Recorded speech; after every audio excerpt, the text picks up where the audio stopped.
And we're back for Rogue taking on Vitality. And already we can see both teams meeting face to face. Jactroll will be able to jump into Jiizuké, puts a point inside that you and me. And that's unfortunate to start the game. It is unfortunate, it does have to blow his heal as well. However, as far as it goes, you are Yuumi, it's very hard for you to get caught out of position. We'll see whether or not Inspired decides to go into that bot lane to punish that, because Attila doesn't have that second combat summon. Well, Jactroll makes it very easy to get caught out of position, apparently. Doesn't need to blow the flash this time around, and heal is on a fairly short cooldown, so I don't think it'll be too impactful, especially against a Sona Taric lane that really needs levels and needs some time. Right. So I'm feeling a bit spicy, sorry. Nah, that's all good, mate. That's all good. You do you. I'm just going to sit here and avoid the flame as it comes my way. Let's take a look through some of the rest of the keystones. Anything too exciting here? Conqueror on Hecarim and Inspired's Olaf, respectively. Electrocute for Mowgli and Jiizuké, and I really want to see how those two combo up. Mowgli last week did some Mowgli things, stepping a little too far forward, and Attila and Jactroll at level 1 are going to get chunked down and zoned away. And this is partially why Vitality were losing games, because the duo of Vitality have just been bullied over and over again. And if you're seeing this happen early at level 1... Unbelievable! It's... Oh! How is this happening? Attila and Jactroll concede first blood at level 1. Attila does not look happy. You can see that player cam right there. He is tilted as tilted can be. Frankly put, that is unacceptable.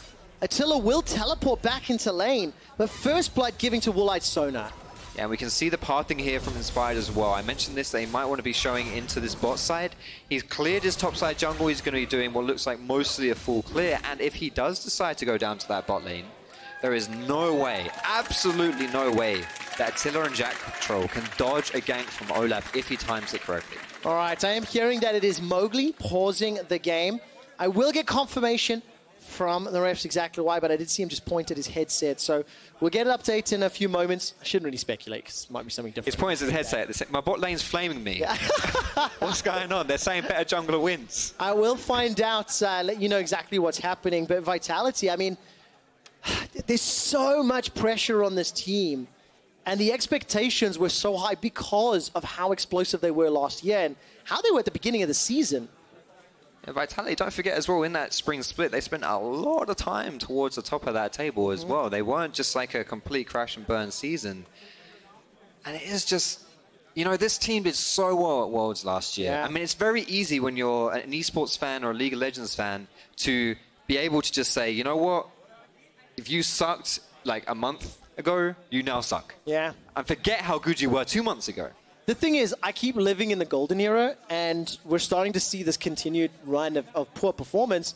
And the critical eye is obviously in this bottom lane. I do have a replay of that level 1 death where Jactroll and Attila just got caught out. I mean, Foxshot, talk me through some of this in the decision-making. Of course, Sivir and Yuumi at level 1.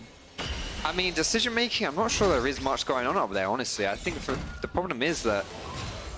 So the way that Woolite flashes forward here with the power cord, he knows that Attila doesn't have his flash, and it's like you cannot get caught in stuns like this. It's like that is the second stun from VandeR that he's landed here, and it's like that just can't happen. Like, you just cannot be caught by 2 stuns at level 1. And as I mentioned, there is no heal on Yuumi anymore because she had to blow that at level 1 as well. So it's just, honestly, I feel like it's just kind of like a, I call those like brain AFK plays, where you just switch your brain off, because you don't expect that out of Sona Taric. You don't expect to be able to get bullied right from the get-go. However, I do want to say, positive side of things, you are Sivir Yuumi. If you just sit back, sit on your tower, catch waves, even if you're like 50 CS down out of lane phase, which won't happen, but let's say worst case scenario, you're Sivir Yuumi. It's okay. You've got some comeback mechanics, assuming you don't continue to make those types of mistakes, right? We are, of course, back into game. Officials reviewed the pause and no problems found. So, Rogue up 600 gold. First blood secured by Woolite. He's going to return back to lane with teleport. He's got himself an upgraded item and sitting in a pretty comfortable spot as we catch a glimpse of this Hecarim versus Jarvan matchup up in the top lane. Yeah, Hecarim is one of those champions that has a lot of sustained damage, especially with that Conqueror, and Jarvan absolutely does not want to be trading like that. So you'll be seeing the way that these two trade is that Prophet will want to go for an all-in if he is going for that, or just bop Hecarim with that Grassly Undying. Whereas if Cabochard can find a situation where he can actually run a Prophet with that Ignite, with that Conqueror, he will come out on top. Trying to keep an eye on just how much HP he gets back from that Spirit of Dread, rather, and obviously more minions around, the more benefit he's going to have from it. Mowgli will clear out the Scuttle Crab up at the top half of the map, but the wave is pushed very far in, and Cabo's already going to back. He's picked himself up the boots, the cloth armor. He's got himself the Corrupting Potion, and we'll just keep trying to put some pressure on this middle lane, top lane. Larssen here, though, he has the cleanse, so it's really hard for Mowgli to actually go for a gank there. It's a very smart thing to do when you're playing mid lane, to take that cleanse to avoid Elise ganks. But one of the other things Elise can do is dive. I don't know about this one. Well, let's find out. Where's the Cocoon? Mowgli stepping all the way forward. Cocoon finds its target. Prophet, momentary pause. He manages to get the shield, but with the help of the tower, trades 1 for 1. Oh, that could have been really spicy right there. A slight misplay, actually, in the way they executed that dive. The reason why Elise is so good at it is because she can tank tower shots and then go up into the rappel to drop tower aggro. It's a really easy way to avoid all that damage that the towers do early game, but he dropped it a little bit too early. Cabochard will go down, but still getting a kill onto the Hecarim. Pretty nice stuff. Yeah, really nicely done as far as Prophet as well with the counterplay. Right. I noticed, by the way, Attila and Jactroll, they backed away.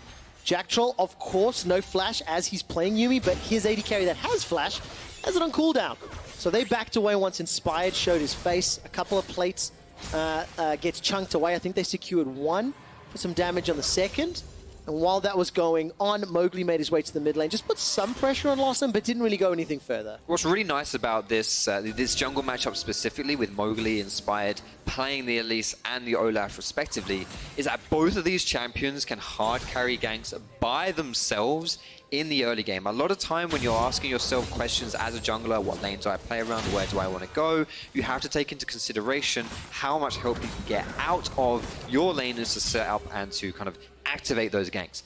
But Elise and Olaf don't really have to worry too much about that. They're just so good at running people down. And so if you do want to gank a Sivir Yuumi lane, which otherwise would be kind of hard, Mowgli can do that if he decides to. All right, so this was the 2v1 in the top lane. So Mowgli takes the initial tower aggro right here, which is what he wants to do. You know what? I'm chatting total rubbish because he doesn't even take tower aggro. I thought that's what happened, but it's not. Yeah, Cabochard, I think, started the devastating charge, or at least the rampage, and got tagged. He will get run down as Inspired and Prophet easily pick up the kill. But I think Cabo assumed the Cocoon would start aggro, and it didn't. Yeah, so, and in this play right here as well, we're seeing this Jarvan into Hecarim matchup where if you lay down the Cataclysm onto Hecarim, there's no way for him to get out unless he has his ulti. What Cabochard did there is kind of a cheeky technique where you can use your Rampage or your E or Devastating Charge, one of those two. It doesn't matter. And you can tag the Jarvan out of the Cataclysm, but the thing is, if you do that, that's literally your only escape, and you just die anyway. So he's dead. He's done so again. He is indeed, and that means that Rogue are going to be putting themselves in a 1,500 gold advantage, which, by the way, is very impressive because Vitality last week actually had some of the most impressive early game stats. At 15 minutes, they were up 1,200 gold. They had, the second highest towers at 15. And it was a few minutes after that they made some decisions that cost them the game. Today, Rogue, with this Ultra League squad, are playing the early game very well. They're punishing the individuals, and they've already accrued themselves an advantage. And that's a massive benefit of having a team that was able to play together for an entire split in that Ultra Liga, in the Academy League. Because these players, Woolite, VandeR, Larssen, Inspired, they were all playing together. They have a lot of experience. They know how they like to play the game. And so it means that when you're looking for these plays in the early game, when you're looking maybe for like synergy and stuff, you know how your team likes to play, you know what your teammates are looking to do, and so it means you can have games like this. Mowgli here is going to trap Prophet. Oh, all right. Cocoon to the face. No tower this time round. Onslaught of Shadows is available to Cabo, but here comes Inspired. Demacian standard, and the Dragon Strike gets Prophet to safety. Larsen's making his way up. He's got some power to unleash. Who will the target be? Mowgli failed flashes. He hits the wall. Scatter the weak. Locks down Cabochard, but he uses the ultimate to get over the wall. This seems like a huge miscommunication here from Vitality. That was a very aggressive move for Mowgli to be walking that deep in the Rogue jungle to try and go for Prophet, but if we took a look at what Jiizuké was doing, it's picking up blue buff. It was indeed. No support there. And as we quickly take a glimpse down the bottom lane, Larssen will find a stun onto Jiizuké, and Attila this time around dodges the dazzle, so he's able to escape the play. He also has that spell shield as well, so if he can get those happy feet going and be able to press E every now and then, it does make this lane pretty boring, which actually is good for Vitality as well, because, you know, it's Sivir Yuumi, you're going to be scanning really hard as well.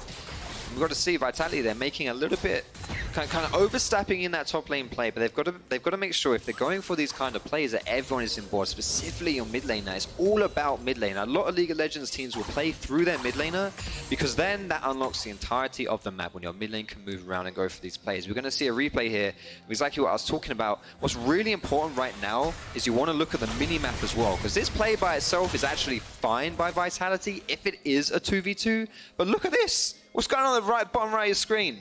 There's 3 little circles around blue buff that should not be there if Vitality want to move this far forward. Like, I know I'm not talking about the failed flash, and that is partially for Mowgli's dignity. Also, I feel a little bad because I think even if he flashed over the wall, exactly, still would have chased him, right? So, like the misplay there isn't even on the screen. It's just the fact that as a team, like, you cannot go bot side as Jiizuké, but you have to communicate that together. I've got some stats of Larssen and Jiizuké from last week in terms of their performance, and you know, Jiizuké made a couple of obvious mistakes. The LeBlanc tower dive that I've already talked about was one of them. But when you look at the performance, KDA, look at the kill participation. Obviously, when your team's not getting kills, it's very hard to participate, right? Right. Damage per minute as well, actually second highest for Jiizuké. I need to double check that one. Regardless, Jiizuké made some big problems, and for Larssen, one of the rookies that there's a lot of expectation on his shoulders, he showed up in his first week. Yeah, much more consistent as well, which is definitely something that if you are looking to kind of take down teams in the LEC, which obviously is the premier league of League of Legends in the world, as we all know, then you've got to have a consistent play in that mid lane. You cannot have, or it becomes very hard to play if that mid laner is kind of shaky, as we saw Jiizuké last week. Well, this time around, Jiizuké is able to escape the stun from Scout of the Week, land a Paddle Star and the Sleepy Trouble Bubble, so he survives the 2v1. And round 3, let's see what can happen this time. Teleport coming down from Attila. And Jactroll. And Prophet will be able to jump down. Prophet throws out the Cataclysm. Repel up, repel down. Prophet in a 4v1 is still surviving. He goes golden, buys enough time. Vitality, how can you mess this up? It's a 4 versus 1. Prophet's not done. The golden ages as Woolite arrives. Rogue, that was amazing! It's not done yet! The flash over the wall into the crescendo! The final chapter's coming out, and finally, Woolite's running for his life. Jiizuké gets something back, but it feels like it doesn't matter. 1 kill out the back of that, but that was pure cash money from Prophet right there. What an outplay! This game, it feels like they're just bashing their head against a brick wall, and it didn't work the first time, it's not working the second time, but huge credit over to that Jarvan. He's playing these dives really well. Hashtag not my Vitality. What was that dive?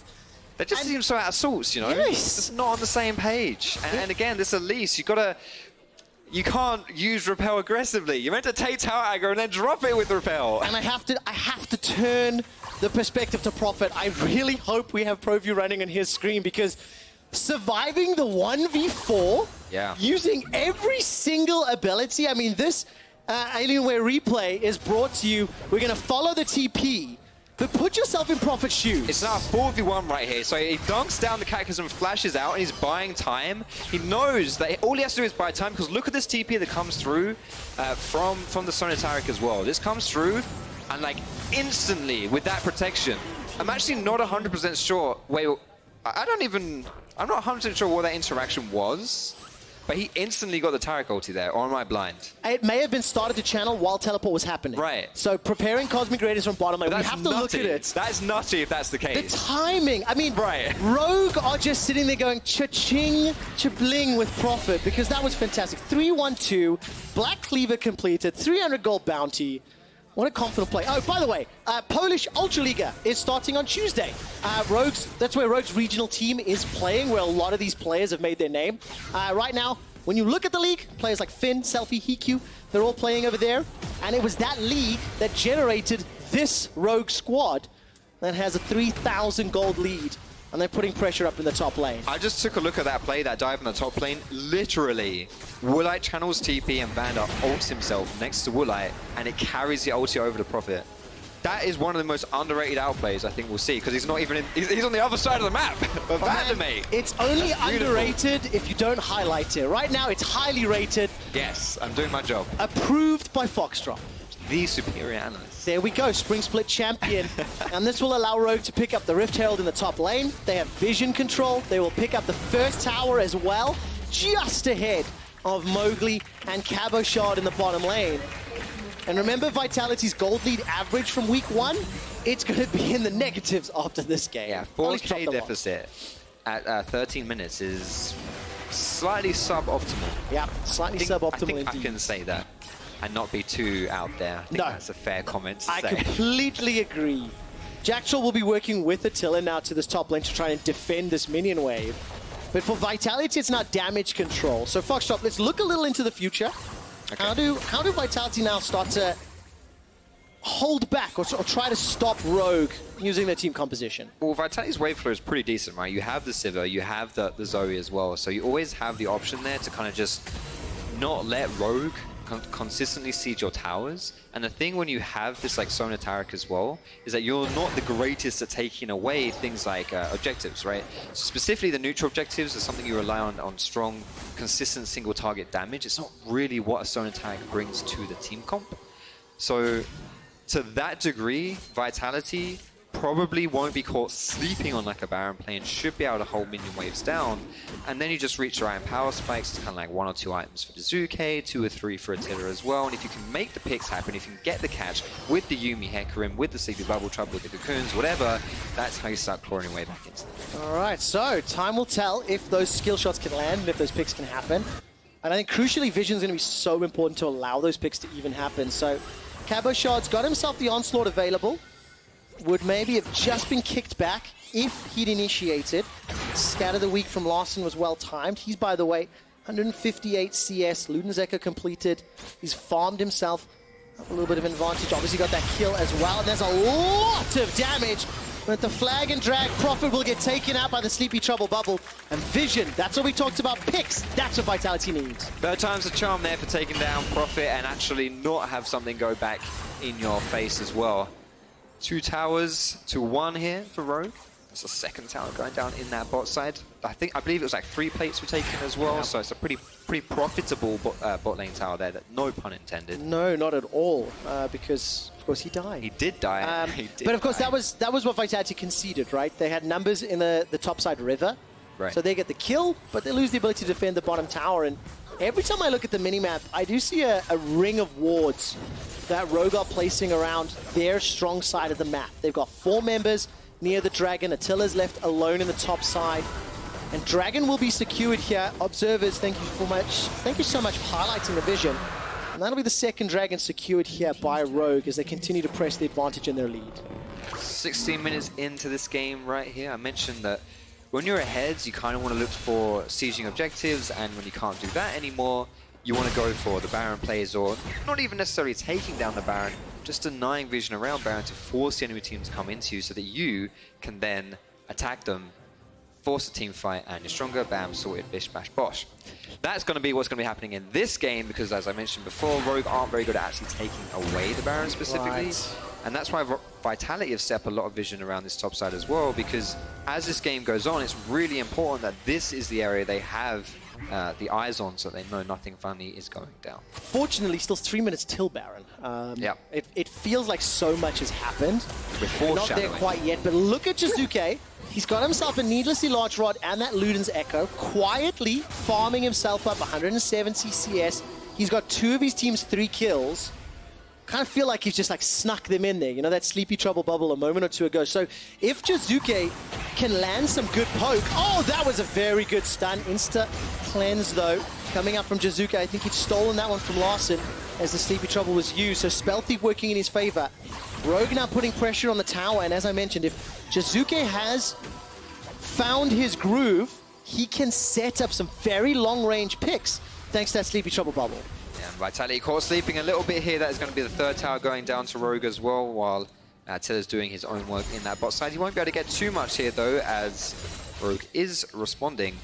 Just as you were saying, Jiizuké having a bit of a quiet game right here, and this is really important because we do look back to the previous weeks and he wasn't really that solid. His LeBlanc play was, I mean, you used the word questionable. I would agree, specifically with the amount of question mark pings that must have been thrown on his head, at least if it was my mid lane, and that's what had been happening. Hashtag not toxic, by the way.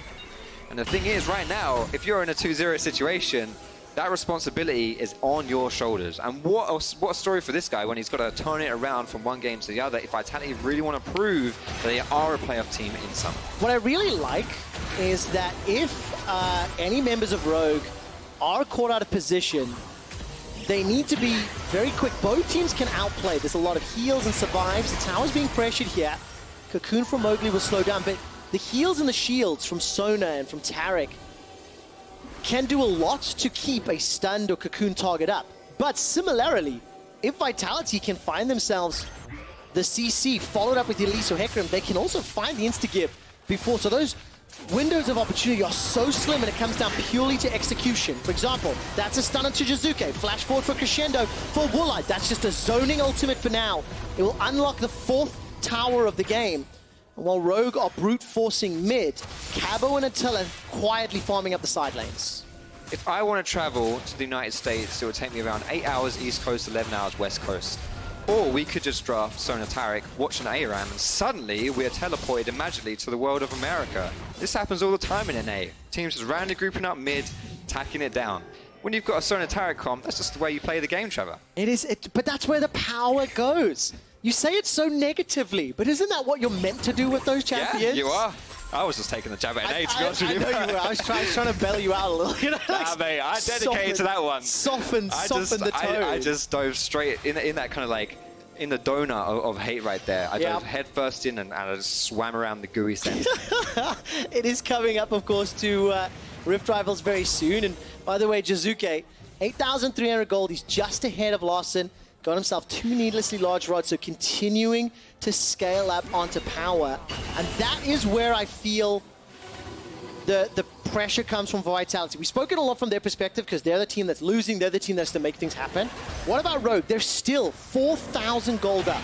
They've got 4 towers to 2, 2 dragons to 0, 6 kills to 3. I mean, you talked about how difficult Baron can be. So how else does Rogue look to press their advantage? The problem is you can't really go for the objectives anymore because mid tower is a lot easier to defend. It's the shortest lane, so therefore it's hard for you to like consistently get the waves in there. And bot side is too far away from Baron that if you group up and go for that one, then you'll just lose the Baron, which is not a worth trade. So at this point, honestly, the only objective for Rogue to go for is the Baron. And the way they need to do that is just deny the vision, because that, you know, you said it. You can't really take the Baron down. You don't have great damage for it. It's not impossible, obviously, especially, you know, like Olaf's gone for the Warrior Enchant. You got ways to do it, but it's not great. Really, what you want for Rogue is you want to draw them around the map, pull them around the map, get them to come towards the Baron just to make sure that you aren't doing it, and then from that, users get advantages like this one. And if you use that ARAM style, you can just brute force an objective. Vitality not willing to fight the 5v5, not willing to open up the possibility of a tower dive. I mean, Cataclysm, Ragnarok, Crescendo, Cosmic Red. There's a lot of tools that are very good in tower dive. So you can argue if that's a good call or bad call, but I'm still very much impressed with this predominantly Polish squad from Rogue. They push their advantage further. They're clearing, they're challenging the vision. Now, of course, Mowgli's pushing it out again. But it feels like Rogue have done almost everything right to this point. And I think that is, for me, one of the more impressive characteristics of rookies. Is confidence and patience. And we saw in the last game with Kirei, he was playing with a lot of confidence, and we're seeing this game with Rogue, the entire lineup is playing it with a lot of patience, which is how they have to play this game. They're not skipping steps, they're just going for the plays that they need to make. And it means that they're not making too many mistakes, because it can be very easy to try and pull the trigger when, as you say, you're actually pretty good at diving. You have the tools to dive, but it is the way that you would throw this game. Well, it's going to be very, very interesting few minutes. Baron is alive. Vision is set up very well for Vitality. They're quite clearly aware of it. But we've hit some very important itemization spikes, which we'll get to in a moment. There's your total gold. Keep it on the bottom lane, by the way. 15,000 for Woolite and VandeR versus 11,000 for Jactroll and Attila. That early game impact combined with the fact that Sona, Taric, and their itemization is a very, very large part of where the advantage for Rogue is. Attila on this Sivir, it was one of the reasons why whenever I got autofill bot lane, I just picked Sivir, because you endlessly wave clear, you press R, and you're useful.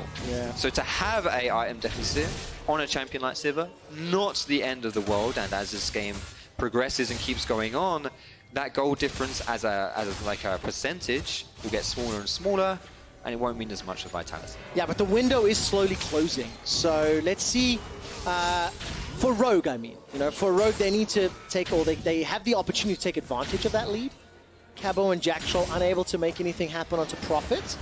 And we're into the Vision battle game. Rogue, they started off Baron. Yes, they have. That's a 4-man stack.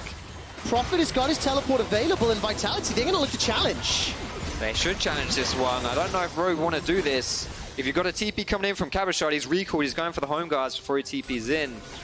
Gonna decide against it though. All right, so I was mentioning the items just before we looked at some of those graphics. Death Cap was picked up for Jiizuké, Banshee's Veil for Larssen, and we're still waiting for Woolite to upgrade to that Lichbane. 24 minutes, trade of teleports. Correction, it was only Prophet's teleport. Cabo holds on to his, so that's actually a failed attempt here from Rogue. I was talking about how Rogue weren't skipping steps. Right there, they just fumbled a little bit on the execution of this Baron play.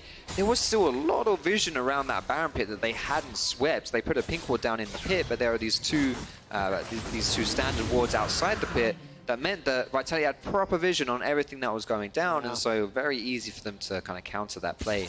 Rogue need to make sure if they do go for that Baron, next time they actually sweep it properly. Oh man, so now let's see what happens. 1-3-1 set up by Rogue. It's Syndra top, and Prophet was down the bottom lane, but he's got no teleport to him. So once Cabochard matches with that Triforce, when Deadman's played, he's going to be able to push him out and obviously can TP to any of the big objective fights. That's why Prophet left early and has backed away. So 25 minutes, 5,000 gold lead, Ocean Wind and Fire Drake for Rogue. And they're still very much in the driving seat, but it's up to them to turn that pressure and shut Vitality down, make Vitality have a 3-game losing streak in the summer splits. Something that I think is underutilized on Yuumi, as she is kind of still a new champion and one of these champs that has a lot of have a unique playstyle, and I want to see people do more of this, is actually stick Yuumi on top of your split pusher with a teleport and use that to have a really, really strong split push. And then with the rest of your team, as long as they're just catching waves, and especially in a game like this where Rogue can't really rush Baron down, you just need to make sure you're not getting caught out as the 3 members, which should be pretty easy if you're just catching waves and then using vision. And then you can TP in as Yuumi with your top laner, and it's not like you're actually sending 2 people down bot because you can got just that attach ability. to the TP. Yeah, I think Cabochard kind of tried that. They didn't really fully commit. Yeah, they sort of tried it a bit before, but yeah. Didn't really work out. Now, I'm actually going to be very interested to see what Rogue can do with, Lichbane Sona plus Jarvan with Black Cleaver, Warrior Enchant, Olaf. They do have a lot of damage, so it's definitely not going to be the quickest Baron. I don't think it's going to be the slowest, but it just allows Vitality with the teleport on both Attila and on Cabochard some options to respond. I mean, Cabo, he's pulling 20 CS ahead.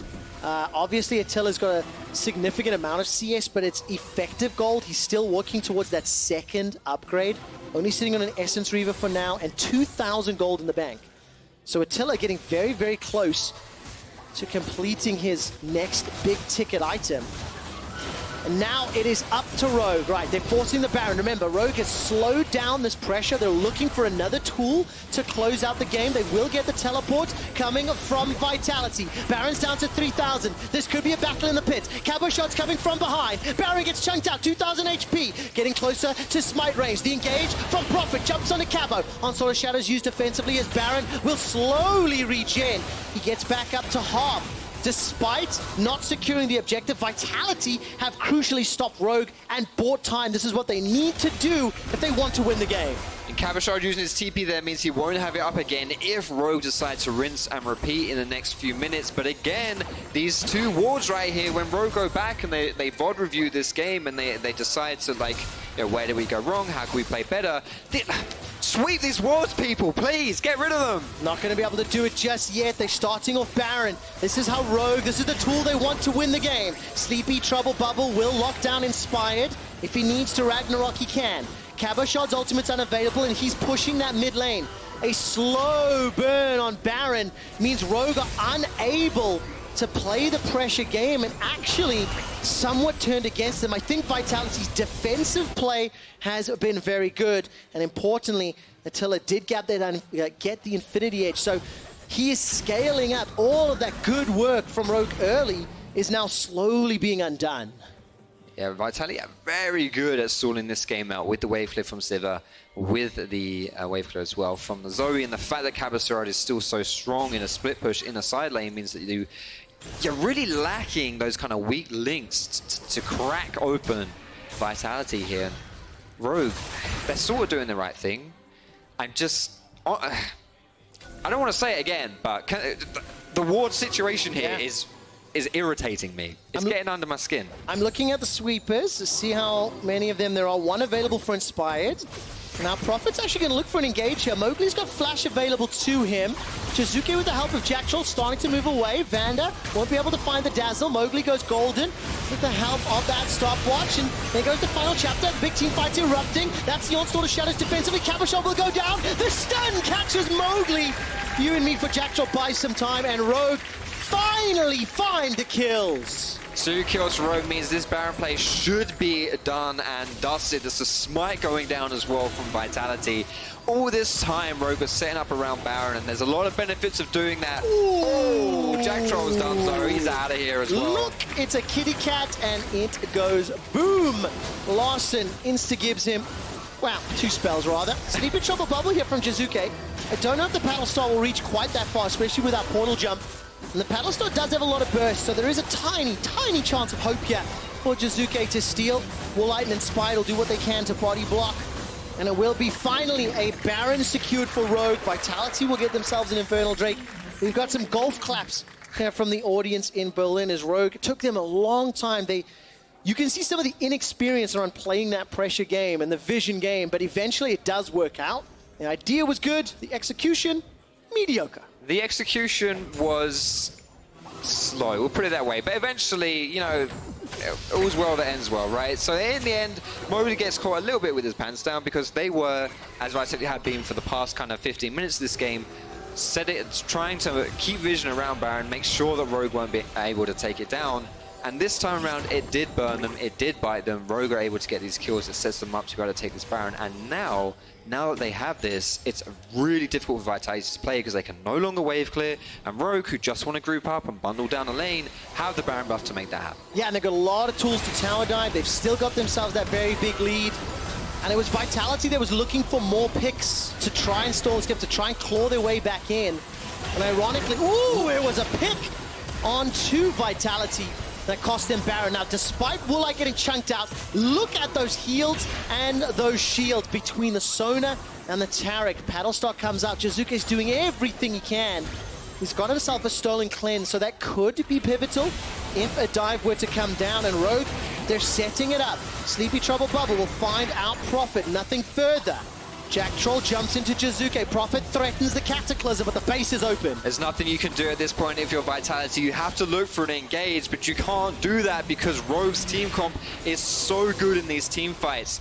You're just going to be facing a Taric ulti. It's going to be ugly. Vitality, they have to step away, concede their inhibitor. Rogue, they're not done yet. 2-0-1 for Larssen Syndra. His scatter the weeks have been very impactful. I think Prophet has had a fantastic performance. He outplayed a number of dives. And of course, Vitality made a few missteps that were punished. Both, live in the same world. And now Prophet just keeps stepping forward. Look, the scatter the week onto Mowgli that holds him in place. Sphere's being put down by Larssen. His Cabochard stunned up on the side. Vitality can't find their way in. You got a lot of single target CC, and Cabochard's not bold enough to go in with the Onslaught of Shadows, not into Cosmic Radiance, Crescendo, as well as Scatter the Weak.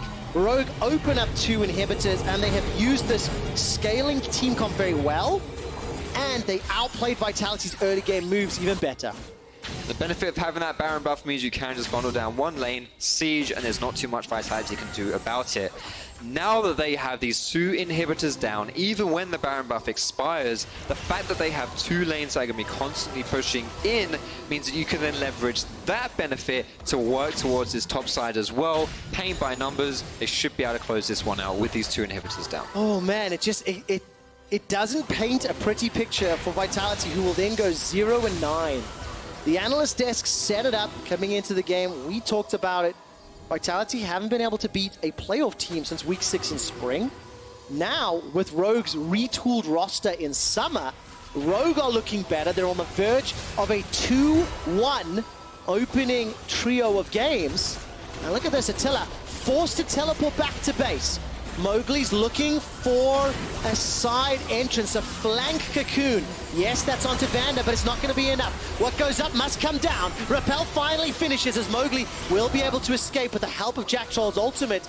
The inhibitor was taken though. 3 lanes of supers, doubles pouring into the base now. It's just so hard if you're Vitality right here to defend because you know you want to commit to the engage. Cabochard, he's trotting around, he's looking for it. And there's Cabochard with a devastating charge after the onslaught of shadows.